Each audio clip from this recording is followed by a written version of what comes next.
สวัสดีครับเพื่อนๆวันนี้มาเจอกันอีกครั้งนะครับกับช่อง ELDIY นะครับวันนี้ผมจะพาเพื่อนมาเปลี่ยนหลอดสแกนเนอร์นะครับของปรินเตอร์ Canon นะครับรุ่นพวก G2010 3010นะครับ4010พวกนี้นะครับบล็อกมันจะคล้ายๆกันแบบนี้นะครับก็คือเดี๋ยวเราจะมาทำการถอดสายแพรนะครับเพราะว่ามีเพื่อนๆหลายๆคนมาสอบถามว่าถ้าจะเปลี่ยนเฉพาะตัวหลอดข้างในเนี่ยนะครับแล้วก็เฉพาะสายแพรตัวนี้นะครับมันมีวิธีแกะยังไงนะครับก็ไม่ยากนะครับผมก็มีน็อตไม่กี่ตัวนะครับผมเพื่อนก็เดี๋ยวมาดูกันเลยนะครับเบื้องต้นเนี่ยถ้าเราหงายตัวสแกนเนอร์ขึ้นมาเราจะเห็นนะครับว่ามีตัวน็อตอยู่นะครับ1 2 3 4 5นะครับ5ตัวเนาะตรงนี้นะครับแล้วก็มีตัวนี้2ตัวนะครับตัวนี้1ตัวนะครับเบื้องต้นเราจำเป็นที่จะต้องเอาตัวบล็อกที่อยู่ด้านหน้านี้ออกไปก่อนนะครับผมเพราะว่าเขาจะมีหมุดอยู่จุดตรงนี้นะครับตรงนี้แล้วก็มีตรงนี้นะครับล็อกแต่ว่าก็จะยึดด้วยน็อต2ตัวเราจะเอาน็อต2ตัวตัวนี้ออกก่อนนะครับ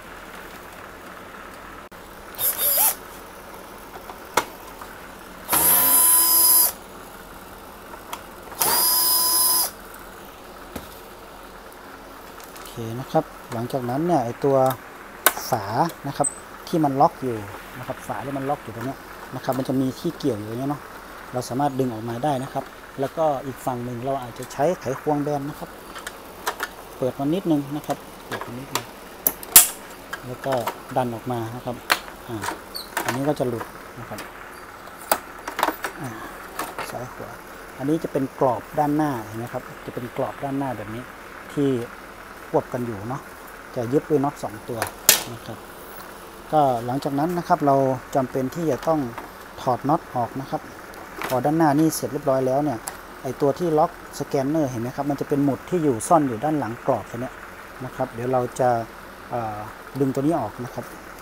แต่ว่าก่อนหน้านั้นเราจำเป็นที่จะต้องเอาน็อตที่อยู่ด้านหลังนะครับตัวล็อกขาของเขาออกนะครับ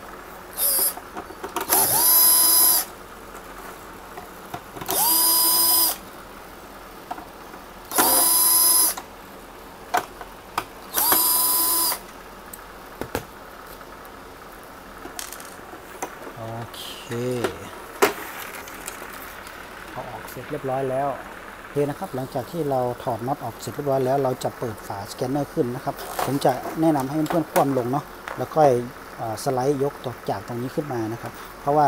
จากหลอดสแกนเนอร์เนี่ยถ้าเราหงายแบบนี้นะครับแล้วเรายกขึ้นเนี่ยไอตัวหลอดสแกนเนอร์มันจะกระแทกกับข้างล่างนะครับก็จะมีปัญหาได้เนาะผมจะแนะนำให้เพื่อนๆเปิดจากด้านบนทีนี้ก่อนที่เราจะเปิดเนี่ยเราจะต้องกดสลักมันก่อนสลักมันจะมีอยู่3จุดนะครับผมเพื่อนสลักอันแรกก็คือมันจะเป็นที่ล็อกของขานะครับถ้าเราสังเกตเห็นมันจะมีล็อกอยู่ฝั่งตรงนี้นะครับมันจะมีสัญลักษณ์3เหลี่ยมตัวนี้2ข้างเราจะต้องปลดล็อกตัวนี้เพื่อที่จะดันขึ้นนะครับปลดล็อกตัวนี้เสร็จเรียบร้อยคือเราจะใช้ไขควงแบนนะครับดันมันนิดนึงมันก็จะหลุดแล้วนะครับแบบนี้พอหลุดบล็อกเรียบร้อยแล้วก็มันจะมีอยู่2ด้านเนาะมันจะหลุดละเห็นไหมครับมันละเราอย่าเพิ่งไปยกนะครับเราคว่ำลงโอเคหลังจากนั้นนะครับ2ข้างเนี่ยปลดล็อกแล้วมันจะมีซ่อนอยู่ไอตัวล็อกของมันอีกอันหนึ่งก็คือจะอยู่หลังนะครับหลังพลาสติกตัวนี้นะครับจะมีตัวล็อกของมันอยู่อีกอันหนึ่งเห็นไหมครับตัวล็อกตัวนี้นะครับแล้วก็ฝั่งนี้ก็ไม่มีอะไรละเพราะว่ามันจะเป็นตัวเกี่ยวเฉยๆนะครับถ้าเรายกจากด้านหลังขึ้นได้แล้วก็จะหลุดละเนาะอย่าไปฝืนอะไรมันมากนะครับแล้วก็แค่ยกออกมาตรงๆเห็นไหมครับพอเรายกออกถ้าเรายกออกด้านนี้แล้วปุ๊บเนี่ยก็คือ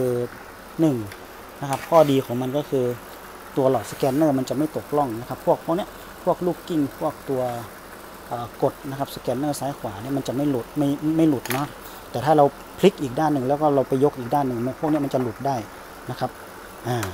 อันนี้ก็คือเราเห็นด้านในแล้วนะครับผมนะครับหลังจากที่เราสามารถยกตัวกระจกออกไปได้แล้วนอกนั้นก็ไม่มีอะไรละทุกอย่างมันก็จะฟรีหมดนะครับมันจะยึดไว้แค่บางจุดที่เป็นพวกกาว2หน้าแบบบางๆนะครับอย่างเงี้ยมันจะแปะไว้ที่กาว2หน้าบางนะครับนิดเดียวนะครับพวกนี้เราก็สามารถยกออกได้นะครับพวกสายแพรนะครับเราก็แค่ดูตำแหน่งว่า ตำแหน่งมันอยู่จุดไหนนะครับรอยพับมันประมาณไหนยังไงนะครับก็อันนี้ก็จะเป็นกาวสองหน้าชุดตัวเนี้ยยกออกมาได้เลยชุดตัวนี้นะเนี่ยมันยกออกมาแล้วก็เปลี่ยนได้เลยนะครับส่วนถ้าใครต้องการที่จะเปลี่ยนเฉพาะตัวสายแพรนะครับเปลี่ยนเฉพาะตัวสายแพรเห็นไหมครับมันก็จะตามแนวนี้เลยครับถ้าเราซื้อหรือว่าเราไปเอาสายแพรของตัวอื่นมาเปลี่ยนนะครับมันก็จะเอาตามแนวนี้เลยก็คือมันจะยึดไว้แค่เห็นไหมครับมันจะมีกาวสองหน้าบางเราต้องไปหากาวสองหน้าบางนะครับมาใส่ตรงนี้นะครับผมนี่แล้วก็ดึงออกมาเปลี่ยนนะครับเปลี่ยนสายแพรแค่นั้นเองนะครับผมก็ไม่มีอะไรละเราเปลี่ยนเสร็จแล้วเราก็เอามาใส่ที่เดิมนะครับทีนี้เวลาเราใส่ปุ๊บเนี่ยต้องระวังนิดนึงก็คือความสะอาดตรงนี้นะครับพยายามอย่าเอามืออะไรไปแตะไปโดนใส่นะครับเนาะแล้วก็เปลี่ยนสายแพรตรงนี้พวกนี้มันยกได้นะครับผมเพื่อนอันนี้มาทำให้ดูเฉยนะครับยกได้สบายมากนะครับแค่ดึงออกมาแล้วก็เปลี่ยนแค่นั้นเองนะครับวันนี้ก็มาแนะนำวิธีการยกนะครับในส่วนของชุดหลอดสแกนเนอร์ออกมาเพื่อที่จะเปลี่ยนสายแพรหรือว่าเปลี่ยนทั้งชุดอย่างนี้เนาะมันจะไปติดตรงที่ว่ามันจะมีล็อกตรงนี้แค่นั้นเองที่เพื่อนๆอาจจะมีปัญหาว่าดึงไม่ออกหรือว่ามันติดล็อกยังไงนะครับอีกอย่างหนึ่งก็คือไอ้ตัวตรงเนี้ยมันจะมีขาล็อกของมันอยู่ทางซ้ายและขวานะครับอันนี้อย่าลืมเพราะถ้าไม่งั้นเนี่ยมันจะดึงไม่ออกนะครับหรือว่าจะดึงออกยากนะครับอีกจุดหนึ่งก็คือจุดที่มีไอ้